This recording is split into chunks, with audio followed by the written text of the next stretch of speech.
Hello everyone, today I'll be teaching you how to make English muffin.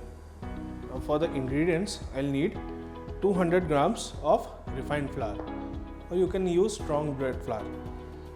I have around 4 grams of sugar and 6 grams of yeast, and I'll also need 4 grams of table salt and water lukewarm water to mix everything. And I have some extra refined flour for dusting. To start the recipe, I'll take a bowl and add all the ingredients into it.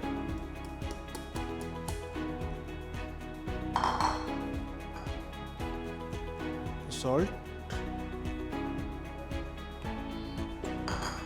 the yeast and the sugar.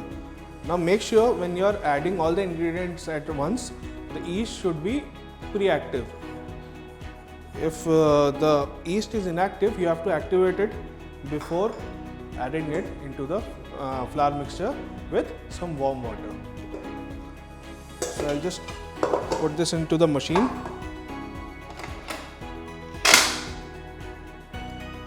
and turn it on slow heat so that all the ingredients mix evenly.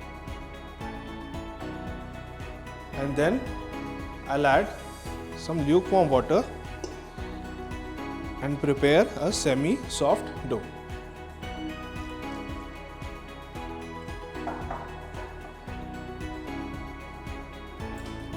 Now the dough is ready, so I'll just turn off the machine, take all the dough out, just make a roughly round shape and keep it on top of this table and cover it with this bowl and let it rest for around 15 minutes, and then we'll proceed to roll it out. Now it's been 15 minutes, so I'll just remove this bowl, take a little bit of flour in my hand and on top of the dough. Now what this time does is, it has given the gluten inside the dough time to relax. Otherwise, what would have happened? I would have rolled it out and it would contract. Right? Now it's a soft dough relatively, so I don't even need to use a rolling pin. Just the palm of my hand would do.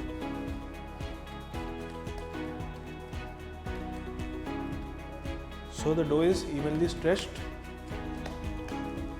I'll just cut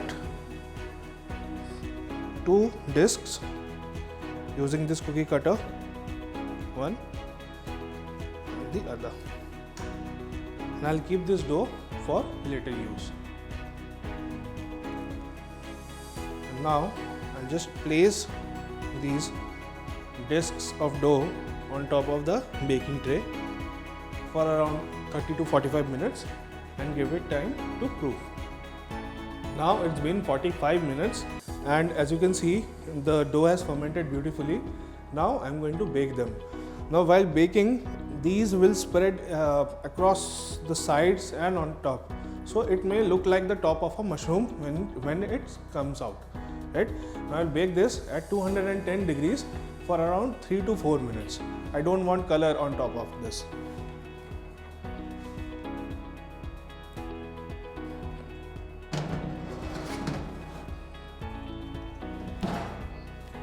Now there are 2 styles of making an English muffin. Till this process everything is the same. Now I can either directly bake this and or I can either first toast it and then bake it. Now what toasting does is, the second process, it makes the inside of the English muffin very gooey. Now I don't want that gooey texture, I want a really nice spongy texture which will go great with any eggs Florentine or eggs Benedict or crab Benedict, anything. So I want that texture, right? So I'm directly baking it. Now it's been 4 minutes, so I'll just wear the gloves and take the bread out. Yeah, they have baked beautifully, as you can see. Just turn off the oven and these will go great with any eggs benedict or eggs Florentine, wrap benedict. So I'll just right now I will just serve them as it is, like plain with no egg on top. Okay.